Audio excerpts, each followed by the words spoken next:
और प्रशांत नील खुद कहते हैं जो लोगों का फीडबैक था वो भी इतना अच्छा नहीं आया था। I'm not completely happy yet. I don't think Shahrukh Khan को किसी ने इतने मासी अवतार में दिखाया होगा। और इसका कैमरा वर्क टॉप नॉच था। अगर आपने नहीं देखी मूवी तो जरूर देखना, फैमिली के साथ मत देखना। मार्को मूवी से जो उन्हें सक्सेस मिली है ना, उससे पता लगता है कि जितना मर्जी टाइम लग जाए, अगर आप हार्ड वर्किंग हो तो आपको सक्सेस जरूर मिलेगी। तो अगर आप उन्नी मुकुंदन पे डेडिकेटेड वीडियो देखना चाहते हो तो आप कमेंट सेक्शन में #उन्नी मुकुंदन लिख सकते हो। आपने मूवीज में कई सारे जॉनर्स देखे होंगे जैसे कि comedy, romantic, rom com, suspense thrillers, लेकिन एक ऐसा जॉनर है जो कि टाइम टू टाइम इवॉल्व होता आया है और आज के टाइम में ये जॉनर लोगों का सबसे फेवरेट है। और इस जॉनर में तो इंडियन मूवीज ने एक अलग लेवल ही अचीव कर लिया। और कई मूवीज तो इतनी अच्छी कि आप एक बार को सोचोगे कि हॉलीवुड वो क्या है, उससे क्यों कंपेयर कर रहे हो। तो आज हम बताएंगे आपको 10 ऐसे एक्शन मूवीज के बारे में जिसने एक्शन को रीडिफाइन कर दिया। तो अगर आपने हमारे चैनल को सब्सक्राइब नहीं किया तो जरूर सब्सक्राइब कर देना, क्योंकि हम ऐसी वीडियोस हर हफ्ते लेके आते हैं।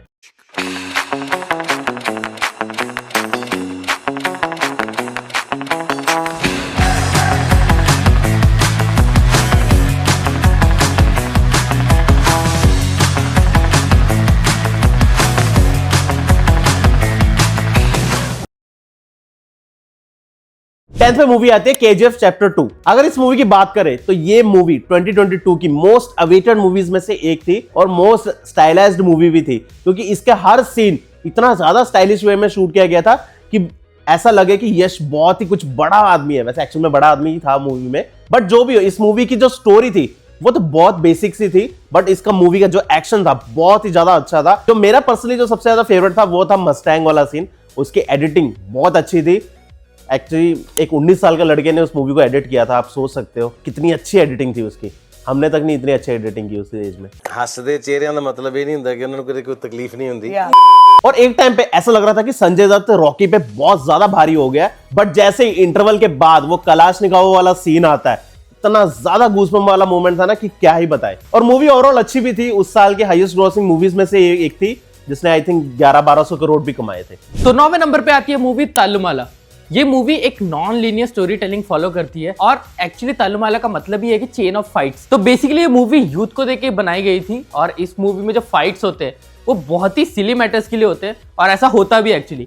इस मूवी में एक फाइट इस वजह से होता है कि यार किसी ने किसी के व्हाइट शू पे पैर रख दिया या फिर किसी ने किसी की गाड़ी ठोक दी, तो उस वजह से जो फाइट्स होती है और वो फाइट्स आगे किस तरह से लीड करती हैं और फाइट्स होते हैं उसकी वजह से, वही है ये मूवी। लेकिन इस मूवी में जो एडिटिंग और सिनेमेटोग्राफी की गई है, रिसेंटली रिलीज हुई किसी एक्शन मूवी में ऐसा आपको नहीं देखने को मिलेगा। और इस मूवी में एक थिएटर में एक फाइट सीन होता है, वो इतने अच्छे तरीके से शूट किया गया है, कोरियोग्राफ किया गया है और वो सीन देख के आप सच में हैरान रह जाओगे कि यार ये सच में इंडियन मूवी है। 8th पे आती है सलार।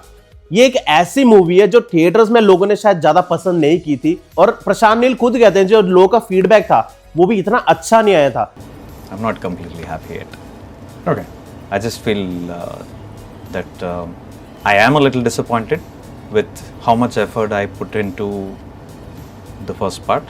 बट स्टिल ये एक ऐसी मूवी है जो OTT पे बहुत बड़ी हिट रही थी और 300 दिन तक डिज्नी हॉटस्टार पे ट्रेंडिंग नंबर 1 पे थी। एक्चुअल में ये बहुत पोलराइजिंग मूवी है, कई लोगों को पसंद आई थी, कई लोगों को नहीं पसंद आई थी, बट स्टिल हम एक चीज जरूर बोलना चाहेंगे, अगर आपको नहीं पसंद आई थी ना, आप इसको 1-2 बार और देखो। आपको ये लगेगा कि यार ये प्रभास एक बंदों को मारता है, 10 बंदे उड़ जाते हैं, ये क्या हो रहा है। बट एक्चुअल में ऐसा होता है कि जो शौर्यंगाज होते हैं उनके अंदर एक अलग पावर होती है। बट आपको इसके बारे में पूरा जानना है तो हम सलार के ऊपर एक फुल वीडियो भी लेके आ सकते हैं। कमेंट कर देना #सलार लिख के। और हम पर्सनली इस मूवी के सेकंड पार्ट के लिए बहुत ज्यादा वेट कर रहे हैं, क्योंकि प्रशांत नील ने कहा था कि ये मूवी उससे भी बड़ी होने वाली है। अगर हम बोले कि एक पर्टिकुलर सीन जो बहुत अच्छा था, जिसमें एक्शन बहुत अच्छा था, वो था काली माँ वाला सीन।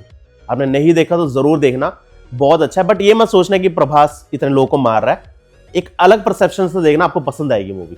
7 नंबर पे आती है मूवी जवान। 2023 अगर किसी एक्टर का था तो वो था शाहरुख खान का, क्योंकि शाहरुख खान ने 3 मूवीज दी थी और तीनों ही हिट गई थी और जवान उनके करियर की सबसे बड़ी हिट थी। और ये मूवी इतनी बड़ी हिट क्यों ना हो, क्योंकि इस मूवी को बहुत अच्छे तरीके से डायरेक्ट किया गया था और एक्शन सीक्वेंसेस तो बहुत अच्छे तरीके से कोरियोग्राफ किए गए थे और एग्जीक्यूट किए गए थे। और अभी भी इसके एक्शन सीक्वेंसेस टीवी में देखने में बहुत मजा आता है, स्पेशली जो इंट्रो सीन था। I don't think Shahrukh Khan को किसी ने इतने मासी अवतार में दिखाया होगा। वो इंट्रो सीन ही काफी था आपको हाइप अप करने के लिए और आपको इतना हाइप अप कर देता है कि आगे की मूवी में आपका इंटरेस्ट बन जाता है। ये बात तो माननी पड़ेगी कि शाहरुख खान का ऑरा और चार्म इतना अच्छा है कि वो एक्शन सीन्स इतने बढ़िया लगते हैं। लेकिन शाहरुख खान के बाद अगर किसी को इसका क्रेडिट जाना चाहिए तो वो है डायरेक्टर एटली।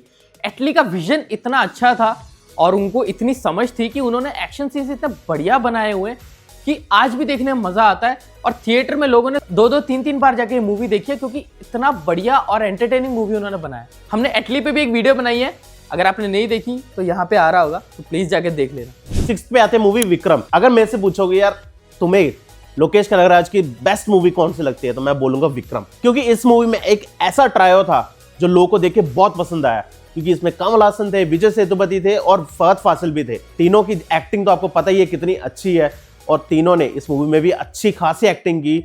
और फहद फासिल तो स्टार्टिंग से ही बहुत अच्छा रोल कर रहे थे। कमल हासन का जो रोल था वो सेकंड हाफ से शुरू होता है और विजय सेतुपति भी, जब उनका इंट्रो सीन, भाई साहब क्या इंट्रो सीन था।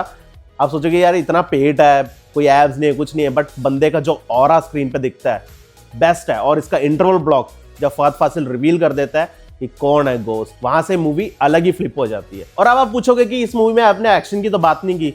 अगर आपको एक्शन देखना, जो इंटरवल सीन बताया था उसमें दिखाया गया, जो बोल्ट एक्शन कैमरा से उन्होंने शूट किया था वो भी बहुत बेस्ट था।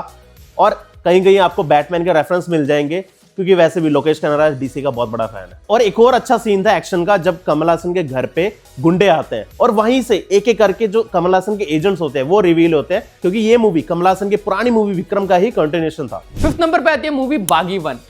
यार गुलाटी श्रॉफ के करियर में कुछ ज्यादा खास मूवीज है नहीं, लेकिन अगर एक मूवी है जो मैं बार बार देखना चाहूंगा और बेसिकली स्टोरी के लिए नहीं, उसके एक्शन के लिए, तो वो है बागी 1। बागी 1 में जो एक्शन था वो बहुत ही ज्यादा वेल कोरियोग्राफ था और काफी स्लिक एक्शन था और देखने में बहुत मजा आता है। और पता है कि हर मूवी में गुलाटी श्रॉफ गुलाटियां मारते हैं, एक्शन करते हैं, लेकिन इस मूवी में काफी अच्छे तरीके से सब चीजें की गई थी, जिसकी वजह से मूवी काफी एंटरटेनिंग है। और ये जो मूवी थी वो बागी 2 और बागी 3 से तो काफी बेटर थी, क्योंकि इसमें सच में लग रहा था कि कुछ भी ओवर द टॉप नहीं है, सब एकदम ग्राउंडेड बढ़िया लग रहा था। और स्पेशली जो क्लाइमैक्स का फाइट सीन है वो मैं आज भी बैठ के देखता हूँ, बहुत मजा आता है देखने में। वो एक्चुअली रेड मूवी से उठाया गया था, बट बहुत अच्छे तरीके से इन्होंने एग्जीक्यूट किया है और वो सच में दिखता भी है। और 4th पे आती है फेमिनिस्ट की फेवरेट मूवी एनिमल। एक्चुअल में ये मूवी टिपिकल बॉलीवुड मूवीज से बहुत ज्यादा अलग थी। बॉलीवुड मूवी में पहली बार ऐसा हुआ था कि ऐसा एक्शन देखने को मिला जिसमें बहुत सारी ब्रुटैलिटी थी और गोरीनेस था। और इसका जो इंटरवल सीन था वो आई थिंक कुछ 22-23 मिनट्स का था और बहुत अच्छे से कोरियोग्राफ किया गया था। और इसमें डायरेक्टर वांगा ने एक और चीज की थी, जो रणबीर कपूर के साथ फाइट करने लोग आते हैं उनको मास्क डलवा दिया था, एक कारण की वजह से, क्योंकि वो वही एक्शन वाले बंदे होते हैं जो मोस्टली मूवीज में आपको दिखते हैं। तो वांगा ने बोला कि यार ये हर मूवी में एक ही बंदे दिखते हैं, तो इनको एक चेंज के लिए मास्क डलवा देते हैं। और इसके जो कोरियोग्राफर थे, जो स्टंट कोऑर्डिनेटर्स थे या स्टंट के जो कोरियोग्राफर्स थे, उन्होंने बहुत अच्छे से स्टंट करवाया था। और मूवी अगर आप ध्यान से देखोगे तो गॉडफादर की आपको थोड़ी सी झलक दिखेगी मूवी में।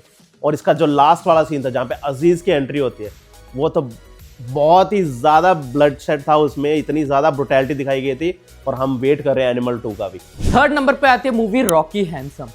अगर मेरे से कोई पूछे कि कौन से एक्शन मूवी ने इंडियन मूवीज का एक्शन वाला पाथ ही चेंज कर दिया, तो मैं रॉकी हैंडसम का ही नाम लूंगा। क्योंकि रॉकी हैंडसम से पहले किसी मूवी में भी ये स्लिक एक्शन वाला आइडिया यूज ही नहीं किया गया था। ये रॉकी हैंडसम ही थी जिसके अंदर एक्शन काफी फास्ट पेस था और काफी स्लिक था, जो देखने में बहुत मजा आया। लेकिन दुख की बात यह है कि ये मूवी जब रिलीज हुई थी तो फ्लॉप थी, लोगों को उस टाइम ये चीज पसंद नहीं आई थी। हालांकि आज के टाइम में लोगों को ये चीजें पसंद है और रॉकी हैंडसम को आज के टाइम में कल्ट भी माना जाता है, लेकिन उस टाइम ये मूवी फ्लॉप थी। और इस मूवी के थ्रू पहली बार इंडियन सिनेमा में गोरी और ब्रूटल एक्शन यूज किया गया, जो कि उस टाइम के मेकर्स करने से डरते थे, लेकिन आज के टाइम में ये चीज बहुत ही ज्यादा कॉमन हो गया है। तो इसका श्रेय हम रॉकी हैंडसम को ही देंगे, क्योंकि उन्होंने ही ये चीज पहली बार शुरू की थी।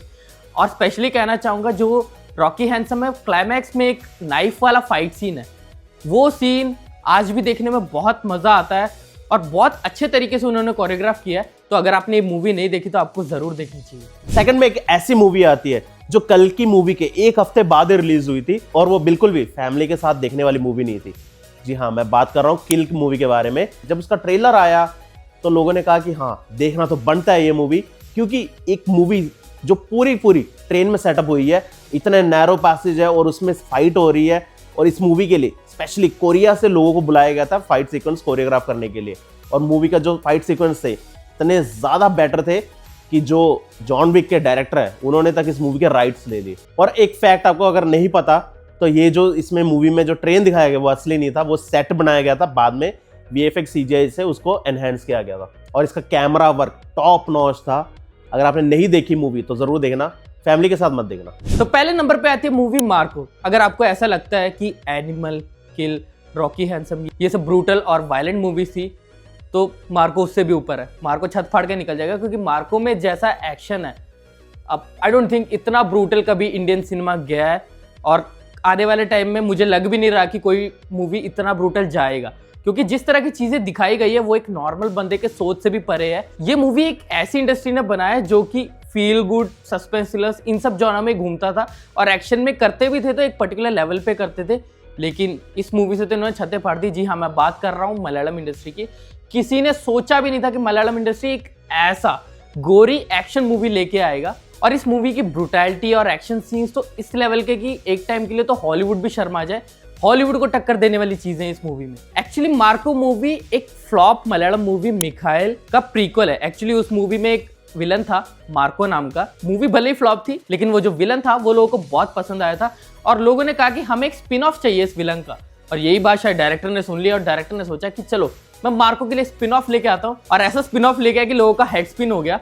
और इस मूवी में किसी की अगर हम सबसे ज्यादा प्रेस करना चाहते हो तो वो है उन्नी मुकुंदन। ज्यादातर लोगों को उनके बारे में पता नहीं होगा, लेकिन उन्नी मुकुंदन बहुत टाइम से मलयालम इंडस्ट्री में है। उनके साथ आए हुए एक्टर्स बड़े बड़े स्टार्स बन गए, लेकिन वो आज भी स्ट्रगल कर रहे थे। और मार्को मूवी से जो उन्हें सक्सेस मिली है ना, उससे पता लगता है कि जितना मर्जी टाइम लग जाए, अगर आप हार्ड वर्किंग हो तो आपको सक्सेस जरूर मिलेगी। तो अगर आप उन्नी मुकुंदन पे डेडिकेटेड वीडियो देखना चाहते हो तो आप कमेंट सेक्शन में #उन्नी मुकुंदन लिख सकते हो, तो हम उन्नी मुकुंदन पे एक डेडिकेटेड वीडियो लेके जरूर आएंगे। तो ये थी हमारी video best action movies of all time की।